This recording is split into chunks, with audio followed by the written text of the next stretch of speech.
Salve, galera. Cumprimento a igreja com a paz do Senhor. Amém. Amém. Então, vamos dar início à segunda edição da Dois Show.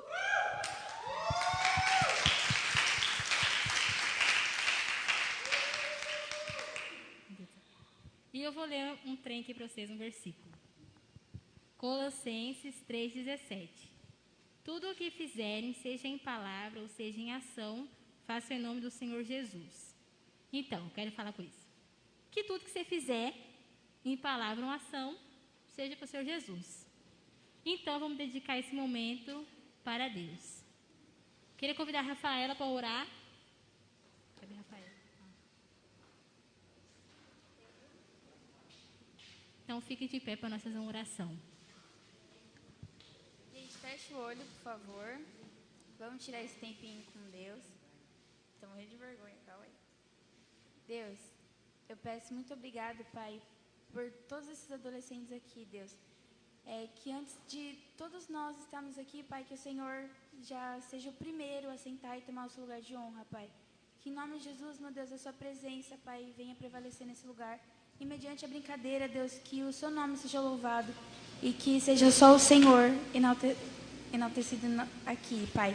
Eu peço que o Senhor venha abençoar a vida de cada um que está aqui e nos abençoar também. Amém.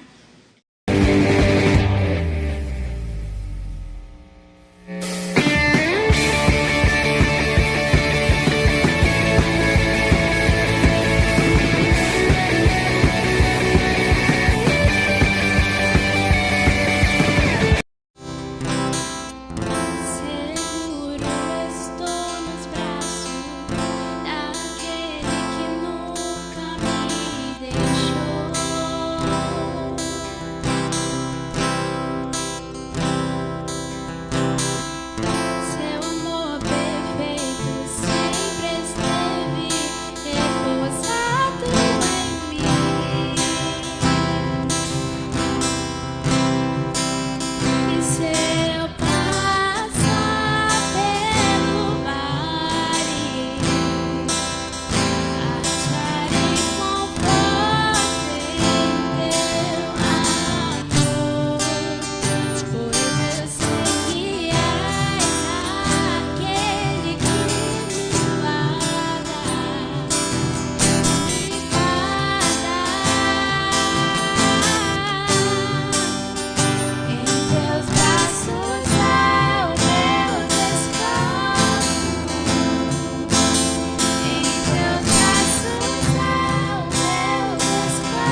possa entregar sua adoração para Ele.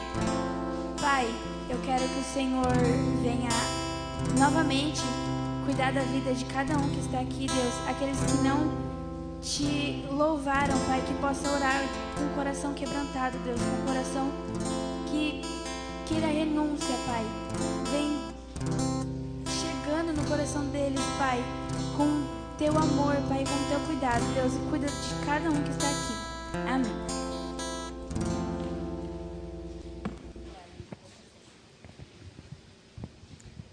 Já sentaram mesmo? Pode sentar.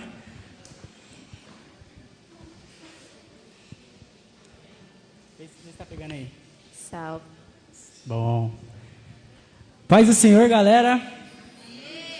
Amém. Fico muito feliz de ver vários rostinhos novos aqui.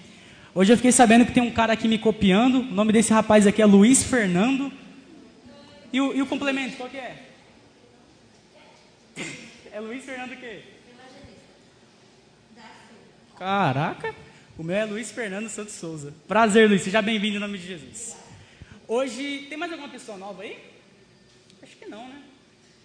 O João Paulo é novo aí também. Alexia. E é isso aí. Pessoal, vamos direto ao ponto, a gente já deu uma atrasadinha aqui. Hoje a gente tem a segunda edição do A2 Show, como bem disse a Cecília. Hoje com a participação especial do pastor Rogério Garbim e da tia pastora Shirley.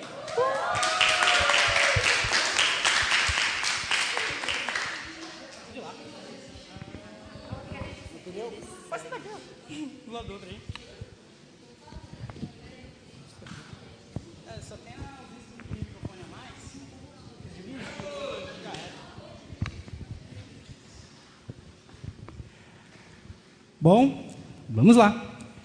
Hoje vai estar entrevistando o pastor e a tia Shirley, eu e a Stephanie. Exatamente, já falaram tia Shirley aí, e a primeira pergunta que eu fiz de cara para a tia Shirley. Tia Shirley, você é pastora? O pessoal te chama de pastora, de tia. Como que funciona? Olha, paz do Senhor. Boa noite aí para a galera do Fundão. Um salve aí para a galera do Fundão, beleza? Então, há muito tempo me chamam de tia. Sempre me chamaram de tia. Tia Shirley, porque eu também era professora de juniores, né, e pré-adolescentes. Então, sempre foi tia Shirley e foi... Agora, na igreja wesleyana não existe pastora, vamos dizer assim, a unção, né, para consagração de pastora. Mas, como estou na função junto com o meu marido, que é pastor, algumas pessoas me chamam de pastora. No começo eu ficava chateada, tipo, eu falava, não sou pastora. Mas depois eu achei, a gente vai ficando mais experiente, para não dizer mais velha, né, com mais maturidade, a gente vai vendo que é bobagem ficar brigando por causa de título ou falar alguma coisa. Quem quiser me chamar de pastora, pode me chamar de pastora. Quem quiser me chamar de tia, pode me chamar de tia. Quem quiser chamar só de Shirley também. Fechou. Pastor, você não é tio? É pastor mesmo. Beleza. Eu já fui fazendo pergunta, nem falei pra vocês dar a introdução de vocês aí. Vocês querem dar uma introdução pra galera, dar um oi? Tia Shirley já deu, mas... Salve! Salve! É nóis! Eu estive aqui na primeira edição do Adobe Show. Então, eu estou na segunda edição agora. Segunda edição. Já sou bi. Eu quero falar. Quero dizer para vocês que vocês são adolescentes e que vocês não devem ficar aí morrendo de vergonha, não. Vocês têm que ter mais atitude, minha gente. Isso aí. Eu vou fazer 43 e eu não gosto desse negócio de ficar em mocorongo, não. Então vocês podem ficar mais à vontade. Sempre achei, concordo plenamente. Então, fiquem à vontade, se soltem, tá bom, gente? Fiquem à vontade. Bom, nesse A2 Show, a gente teve um tempo a mais, então a gente preparou umas coisas diferentes. Logo, como temos duas pessoas, antes era só uma, nós temos um esquema diferente. Vocês também podem fazer perguntas para o pastor, com total liberdade, mas também podem fazer para a tia Shirley e também podem fazer para os dois responderem. A gente mandou um link para vocês no WhatsApp. Para quem está vendo na live, vocês não tiveram acesso a esse link, mas os adolescentes tiveram. Então, mas pode mandar no chat da live a pergunta também. As nossas, a Ana Clara e a Isadora estão ali atrás para estar passando para a gente, tá bom? Então, vamos que vamos. E vocês que estão aqui podem vir nesse microfone aqui da frente para fazer a pergunta também. Tem pergunta aí? Oi? Vai pegar esse microfone para dar pro pastor. Não, tô de boa aqui, ó. Ah, tá de boa? Tu tá parecendo, sabe o quê, João? Liminha. Liminha do Silvio. Mister Liminha. Então, pessoal, igual a tia Shirley falou, podem ficar à vontade para vir aqui, fazer a pergunta. E eu vou dar liberdade para vocês antes de ir para as perguntas anônimas, tá bom? Alguém quer começar logo de cara?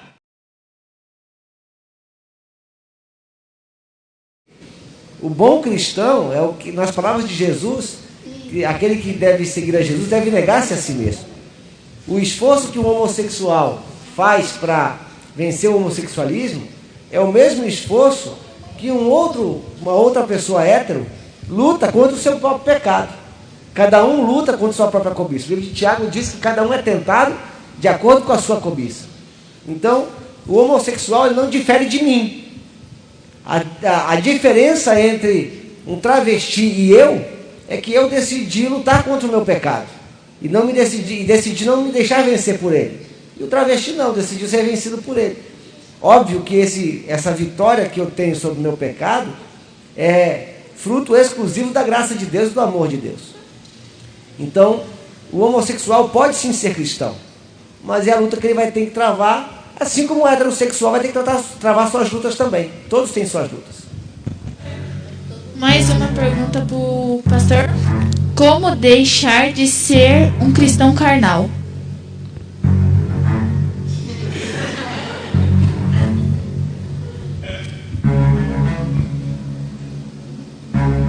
O cristão carnal é aquele cristão que ele é levado pelas emoções.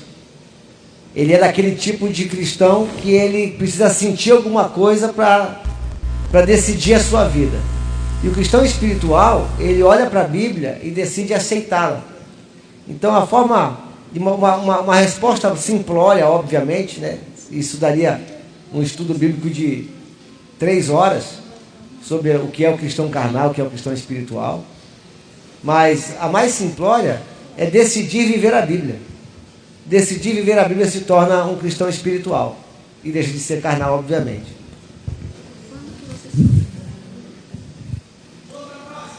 Essa é para chorar agora, hein?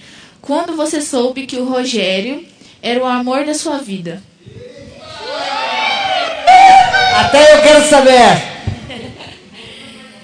Bem, a princípio, quando eu conheci, eu achei ele a pessoa mais legal do mundo. Terminava a oração, como eu falei para vocês, aí ficávamos na escada da igreja e batendo altos papos. Ele me fazia rir muito. Então eu gostava demais de estar com ele. Só que passou um tempo, eu comecei a perceber que eu gostava muito de ficar perto dele. A pessoa dele, o jeito dele de me fazer sorrir, de estarmos orando juntos na igreja. E só que eu dizia pra mim mesma, gente, eu falava assim, não tem chance nenhuma comigo. Porque ele era pobre, pobrezinho mesmo, de maré. E eu era metida pra caramba, gente. E também ele não era muito assim, ingênuo. Então, assim, eu achava ele muito legal, mas eu achava que ele não era legal pra ser meu amigo, mas não pra ser meu namorado. Porque os namorados que eu namorava eram pessoas que tinham carro próprio. Então, eu achava assim, ele vai ser só meu amigo. Mas, a partir do momento que eu conheci, eu queria estar perto dele todos os dias. Eu saía do trabalho e eu queria ir para a igreja para orar e para ficar conversando com ele horas. Chegou um momento que eu me traí. Eu comecei a falar assim, nossa, eu não consigo ficar sem estar perto dele. E quando eu vi, eu já estava morta de amores. E foi desse jeito. Aí que eu digo para vocês, vale o investimento. Você trabalha, um mês você compra um tênis. Terminou de pagar o tênis, aí você compra uma calça. Passa no Boticário, vai ficar do jeito que você quer, padrão. É assim.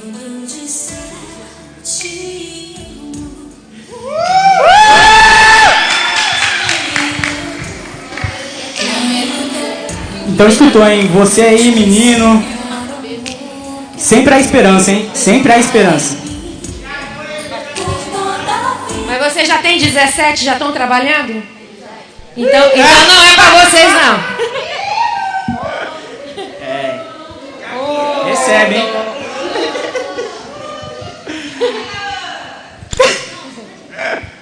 Enfim, vamos embora para a próxima aqui, então.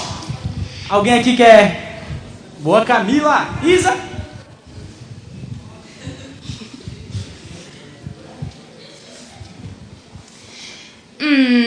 Lançando sobre ele toda a ansiedade. Mas como? Essa é para os dois, né? Para os dois. Como descansar, né? Como confiar, como lançar. O resto desse texto que você falou, ele é a resposta. Você leu, lançando sobre ele toda a vossa ansiedade. Aí a resposta está lá, porque ele tem cuidado de vós. Se você tem a certeza de que ele falou, ele é fiel para prometer, para cumprir, então se ele disse que tem cuidado de vós, independente de como esteja o meu coração ansioso, com o futuro, com o que vai acontecer, eu sei que ele tem cuidado de mim. Então o próprio versículo já dá a resposta ali. Esse descanso, Camila, é abrir mão do controle. E é muito difícil abrir mão do controle. A ansiedade que as pessoas carregam é o desejo de querer ter resposta para tudo e de se preocupar com algo que está fora do seu controle. Descansar é saber que ele está no controle. E é deixar acontecer. Esse deixar acontecer, no nosso coração, parece que é um risco. Porque, poxa, e se ele não fizer? Aí entra a questão da fé. Porque ele tem cuidado de nós. Às vezes o que você te deixa ansioso é para não acontecer. Para que ele te ofereça algo melhor. Então, descansar é um exercício de fé. Lançar essa ansiedade sobre ele é um exercício de fé. Próxima pergunta vai para o pastor e para a tia Shirley. Pastor, tia Shirley, o que vocês acham sobre funk gospel? Eu não curto. Eu sei que todos os ritmos, né, que a música foi feita por Deus, né? Mas existem, dependendo, e ele vai falar com mais propriedade porque ele tem estudado bastante sobre música, mas o meu ponto de vista, eu não gosto, porque dependendo do tipo da batida de música, ela não vai te fazer louvar a Deus. Você não vai trazer reconhecimento a Deus. Você vai estar dando vazão. Tem determinadas músicas que são feitas e produzidas justamente para que você seja estimulado a ter tipo de reações e sensações que podem estimular a tua carnalidade, ou os pensamentos lascivos, ou a sensualidade. Pode prestar atenção, existe alguma possibilidade de você ouvir um funk, por exemplo, e você não dançar? Não existe. Não dá.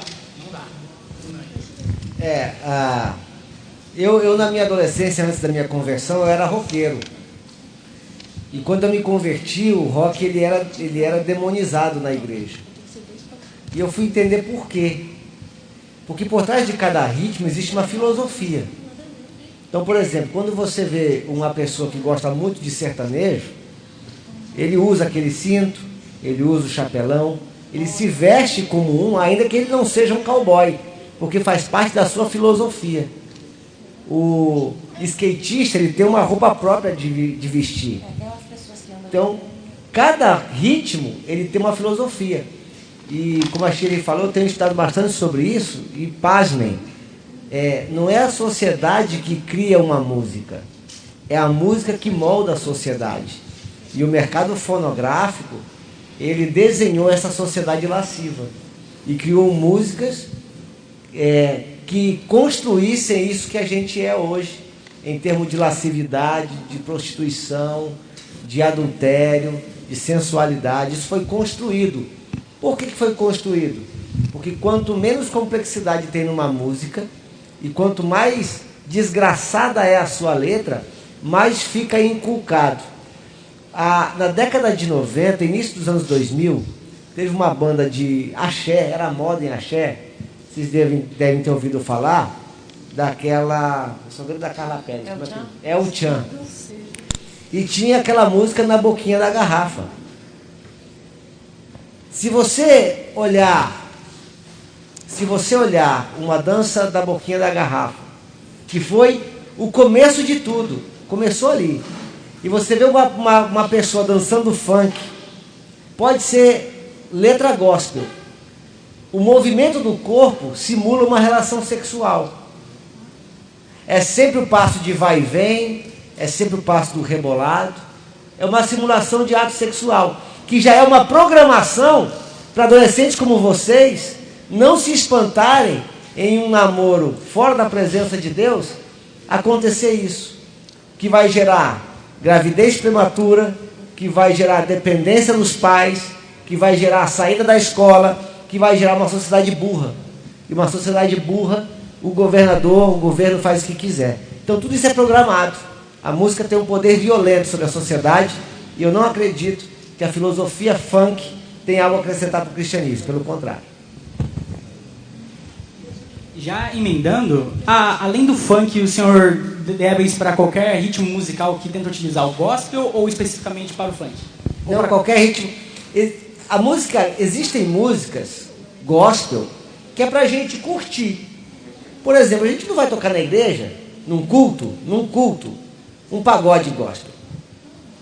Mas um pagode gospel pode ser edificante numa roda de amigos, num aniversário. Existem músicas, e nem toda música é para adorar a Deus. Existem músicas para nossa edificação. Né? Os dance music são músicas para nossa edificação, para nossa diversão. Divertir-se através da música não é pecado. A música secular em si não é pecado. O problema é a música profana. Então, você pode ouvir, existem músicas gospel que levam mais ao pecado do que algumas músicas seculares.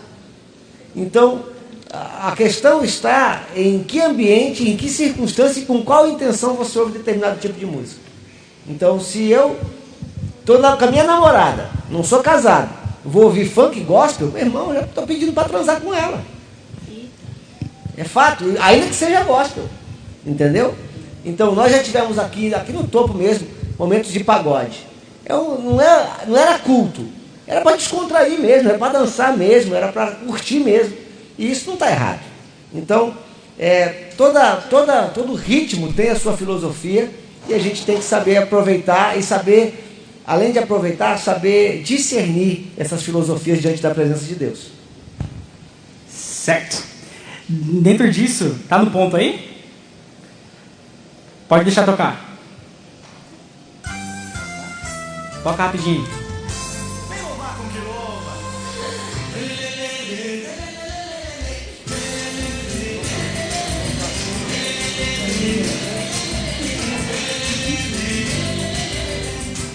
Você conhece a banda Que Louva, do Marquinhos? Conheço e gosto. Curte? Muito. Show. São homens de Deus, fazem um trabalho maravilhoso, uma instrumentalidade para evangelismo, para descontração mesmo no evangelho, para fazer os crentes se edificarem. Gosto bastante. Show. Observação, o Marquinhos já saiu, só que antigamente ele era. Tá bom? Mas o Que Louva continua sendo top. Que Louva continua. Isa, ou melhor, alguém quer fazer mais alguma pergunta aqui? Tiagão? Oh, aleluia! Vai, Tiagão! Não, fazer daqui. Vai daí. Ai, microfone logo. Passa aí na live. Como que eu faço pra, me aproximar mais de Deus? Eu acredito em Deus, mas eu quero me aproximar mais.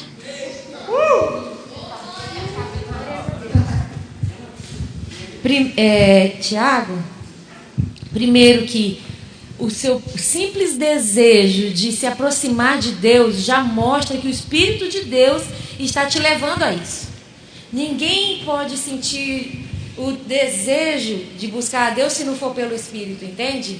Então, o que você precisa fazer é ser o mais sincero possível diante de Deus. Seja onde você estiver, dentro do seu quarto, ou aqui mesmo, dentro da igreja, dentro das atividades dos adolescentes, seja o mais intenso. O que eu quero dizer intenso é tipo assim, viva com intensidade o que você estiver vivendo com Deus. E seja o mais sincero possível com Deus. Não precisa de ter orações bonitas e planejadas, mas falar com Deus como seu amigo. E buscar a presença dele. Deus, eu preciso de ti. Eu se revela a mim, se mostra a mim. Se você já sente esse desejo, é porque o Espírito de Deus já tem te chamado para dar mais perto, entende? E Tiago, tem duas coisas muito importantes na prática que você deve fazer. Primeiro, a Bíblia diz que as más companhias corrompem os bons costumes. Isso quer dizer que estar perto de Deus, também você tem que estar cercado de gente que te aproxime de Deus.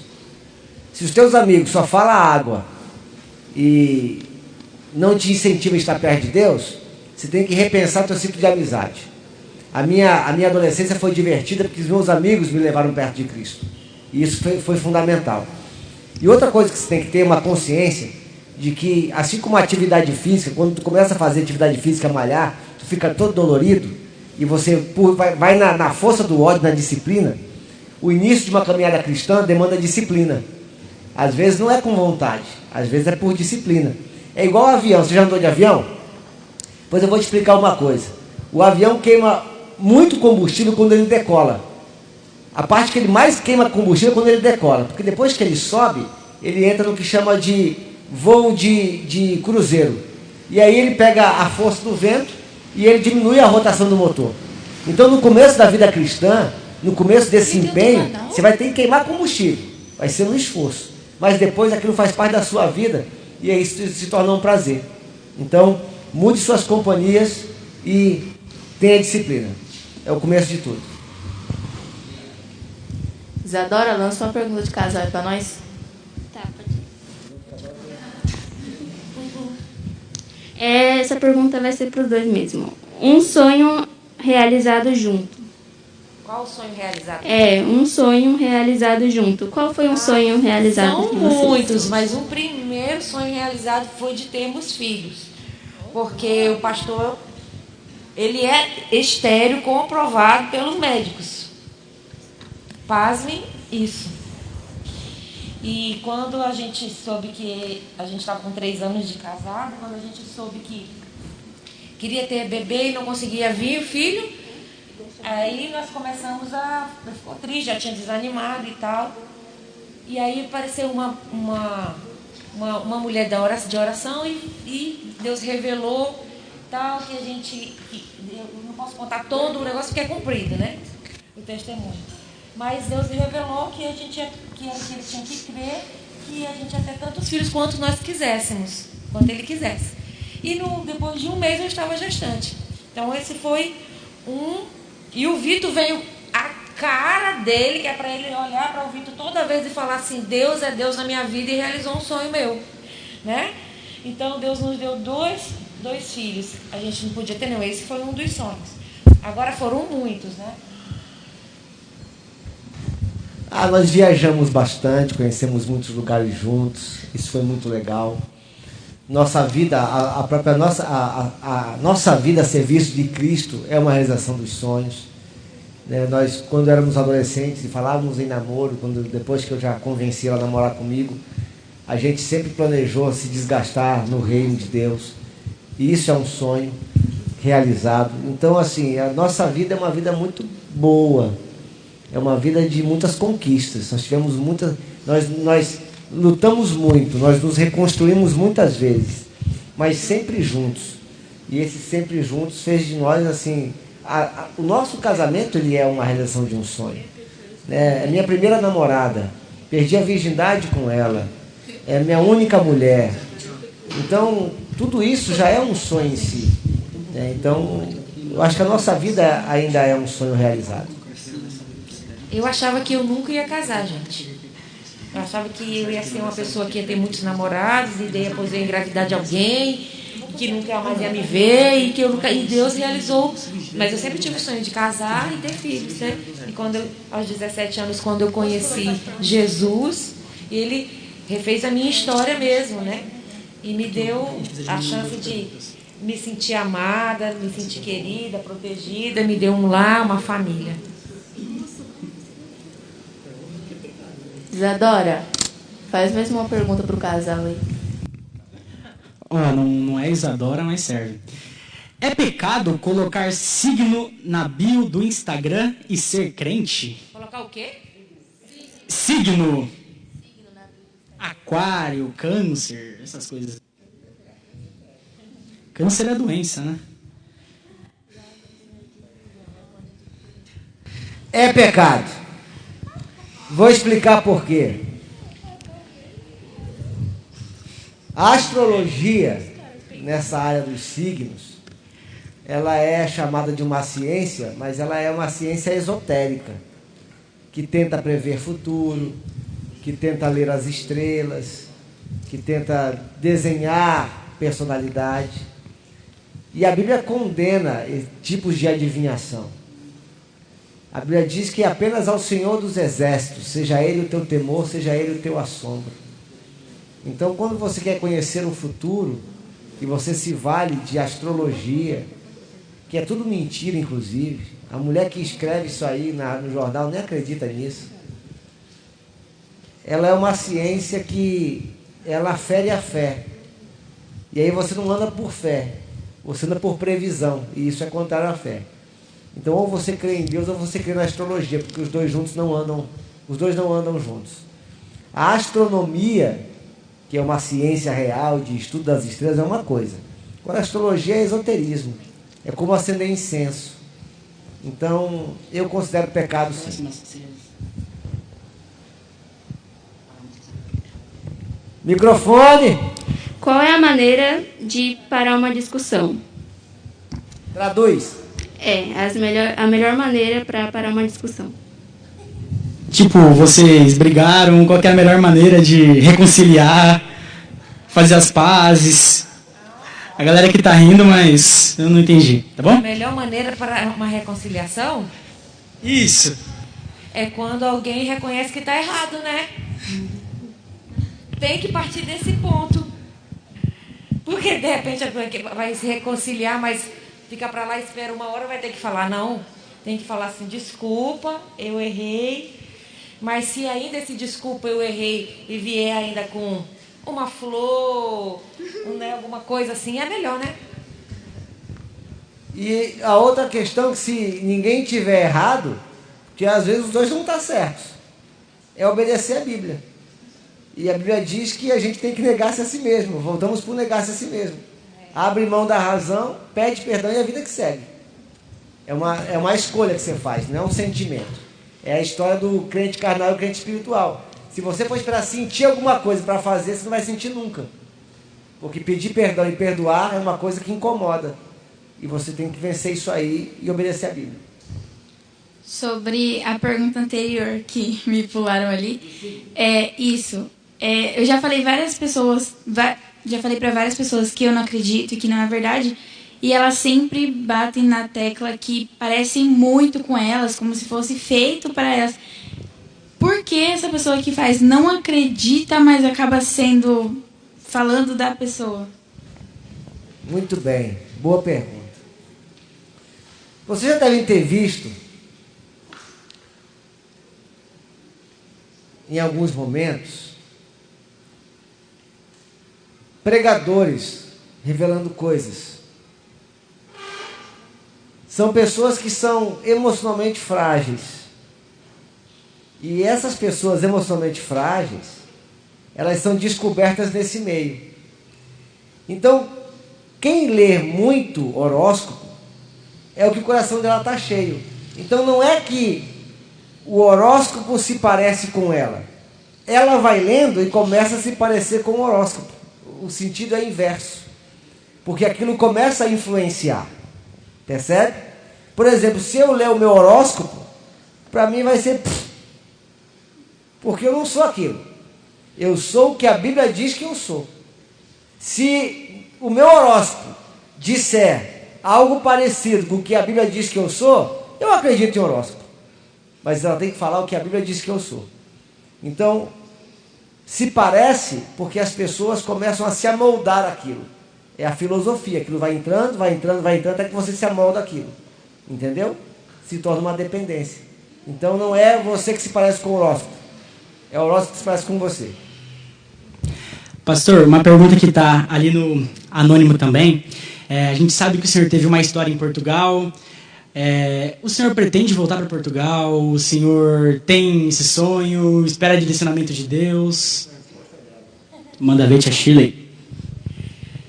Na verdade, há uma promessa de Deus. Agora, quando ela vai se cumprir, se é da vontade de Deus, ela vai se cumprir. Agora, quando que ela vai acontecer, não sabemos. E enquanto isso, a gente vai vivendo, servindo a Deus, fazendo porque se Ele prometeu e se Deus tem a intenção de nos levar para continuar fazendo a obra lá ou em qualquer outro lugar do mundo, nós estamos abertos para servir a Deus, aonde Ele quiser, no tempo que Ele quiser nos levar. Nós aprendemos com os anos de ministério que se Deus quer nos conduzir para alguma direção, é interesse dele fazer isso. Durante muito tempo, nós nos esforçamos muito para nos adequar a uma visão. Ou perseguir a visão, Ou perseguir a visão. E isso nos machucou muito e nos fez tomar muitas decisões erradas. Hoje, nós ouvimos as profecias, nós ouvimos a direção de Deus e só dizemos assim, cumpra. A gente está aqui. Faz que a gente está aqui. Abre a porta que a gente está aqui. Então, há uma palavra assim, não só para Portugal, viu, Luiz? Não só para Portugal, mas para vários países. E a gente está de boa. A porta que abrir, nós entendemos que o fato de nós conhecermos muitos países não é à toa. O fato do Vitor ter nascido em Portugal não é à toa. O fato de nós termos amigos em vários países do mundo hoje, esperando que o ministério nos leve para lá, não é à toa, mas Deus é o interessado em fazer isso acontecer. Nós somos apenas servos. Então Ele que manda e a gente obedece.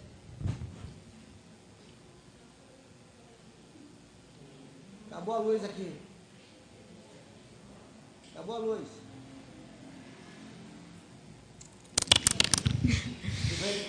Então, pastor, a sua opinião, você acha que a gente já está vivendo o Apocalipse?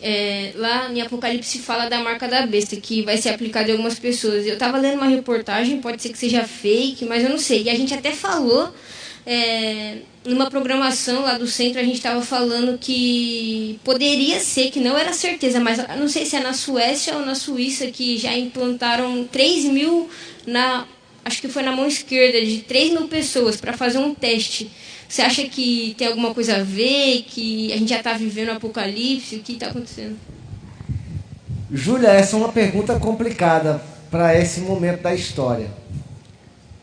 Porque, não pela pandemia, mas por todo excesso de informação, eu tenho sido levado a repensar a minha leitura de futuro.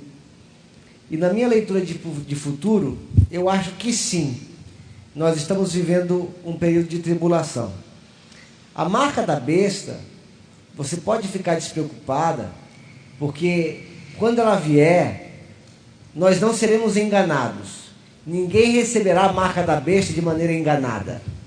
Ela terá que optar claramente em receber essa marca.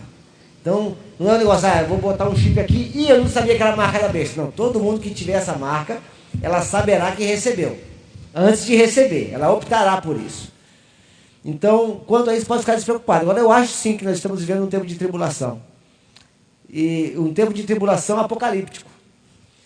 E o que Deus espera de nós como igreja é que nós nos levantemos para este tempo para ser resposta da humanidade.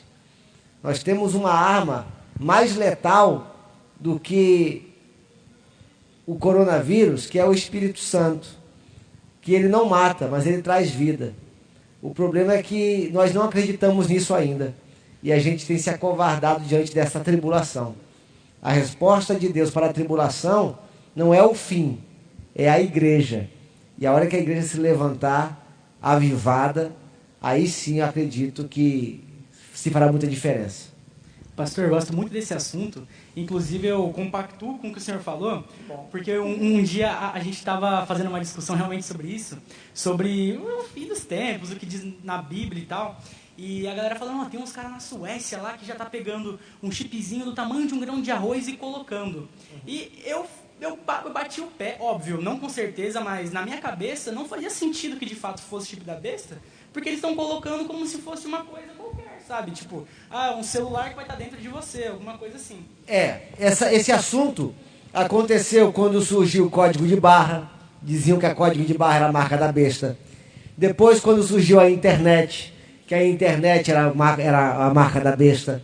Então, sobre cada tecnologia que surge, as pessoas dizem que é a marca da besta. Por isso, contudo, a gente precisa ficar ligado e ter o discernimento espiritual, porque a marca da besta virá. Mas nós não seremos enganados. A marca das bestas, ela nos vinculará os seus receptores, diretamente ao domínio do anticristo. Anticristo é tudo que é em desfavor de Cristo. Então, vai ser mais ou menos assim. O Cristo que você acredita é um mentiroso. Então, se você concorda comigo, use essa marca que eu vou te proteger agora. Então, você vai ter que negar Jesus. Eu acredito que isso tudo já seja um ensaio. É algo assim, já está sendo tão ensaiado para que se torne algo tão normal que de quando vier de fato, que já está todo mundo, já estamos acostumados com isso, isso é uma bobagem, mais uma coisa, entendeu? Então, se essa tecnologia viesse aí, se tivesse um entendimento que não colocaria de boa? Ou ainda teria uma ressalva? Eu teria ressalva, eu teria que pesquisar, eu teria que ver, eu teria que entender, né? Eu teria quais seriam as consequências daquilo. Qual a real necessidade de eu ter uma coisa dessa? Hoje em dia já existem tantas coisas e nem por causa disso a gente tem, né? Nem por causa disso a gente faz, né? A Bíblia fala que a gente não deve se conformar. Então a gente, tipo assim, tá todo mundo fazendo isso, vamos fazer? Não vos conformeis, eu não me conformo. Eu tenho que ter uma fé racional. Tenho que saber o que eu estou fazendo, por que eu estou fazendo. Tenho necessidade de fazer isso? Porque está todo mundo colocando um negócio de arroz aqui, eu vou botar um negócio de arroz. O que isso vai realmente trazer de benefício para a minha vida? Julinha, pode falar. Toda vez que eu vou fazer, Julinha, você tem o microfone. Tem que fazer assim, ó. Então, pastor, falando também de Apocalipse, acho que é em Apocalipse que fala, não me lembro, que a gente estava falando no GCL e a gente não tinha uma resposta certa daquilo, do templo de Israel, que está sendo bombardeado, né, tá para cair. E acho que fala uma coisa assim, que quando cair, vai voltar a Cristo, alguma coisa assim. A gente estava falando disso no GCL e a gente não tinha uma resposta certa disso. E eu queria a sua opinião. Israel é o povo de Deus. Israel é a nação que Deus escolheu. E Israel não será destruída. Israel ainda passará por lutas bem piores. A maior delas é chamada o Armagedon. O Armagedon é quando todas as nações da terra, todas as nações, combaterão contra Israel. E Israel as derrotará, por causa da ação de Deus. Então, a briga de Israel hoje com a Palestina é uma briga de família. Eu teria que ter bastante tempo para explicar para vocês. É uma briga entre dois irmãos, Esaú e Jacó. Esaú e Jacó não. Ismael e Isaac, os dois filhos de Abraão. E essa é uma briga que perpetuou as gerações. Teria que ter muito tempo para explicar sobre isso. Mas Israel não vai cair.